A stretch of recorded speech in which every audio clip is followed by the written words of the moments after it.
अस्सलाम वालेकुम सारे दोस्तों का की हाल आ। मैं थोड़ा अपना वीर अखलाक टोबे वाला अज एक नात शरीफ लिखी सी वो थोड़े नाल सांझी करूँगा।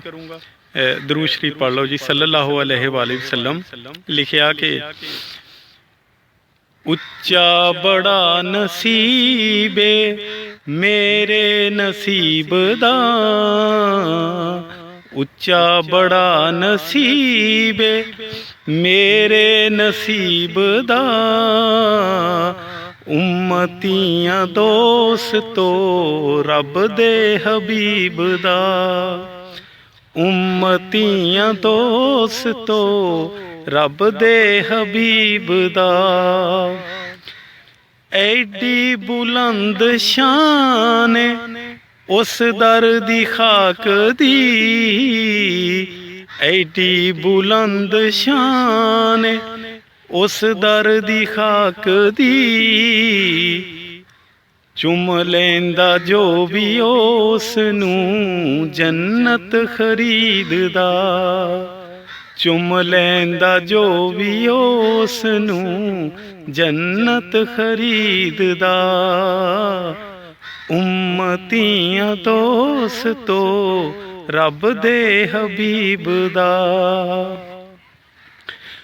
वंड दे खैरात कर्म दी हर वेले हर तरह, वंड दे खैरात कर्म दी हर वेले हर तरह, रख दे फर्क नहीं दोस्तो तकड़े गरीब दा, रख दे फर्क नहीं दोस्तो तकड़े गरीब दा, उम्मतियां दोस्तो रब दे हबीब दा, उम्मतियां दोस्तो रब दे हबीब दा। तारीफ उस दी लिख सके पूरी ते बाकमाल, तारीफ उस दी लिख सके पूरी ते बाकमाल, ऐडा नहीं हौसला किसे शायर अदीब दा, उम्मतियां दोस्तो रब दे हबीब दा।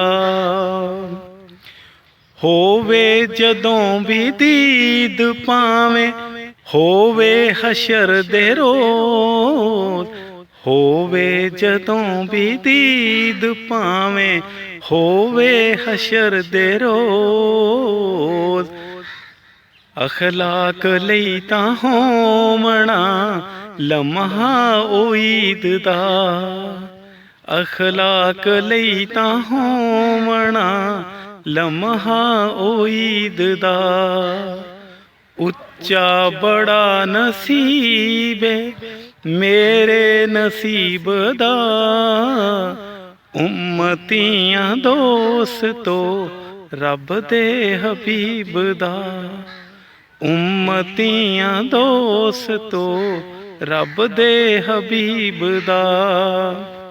सल्लल्लाहु अलैहि वसल्लम। हसदे वास्ते रहो, दुआवां च याद रखिया करो। रब रखा।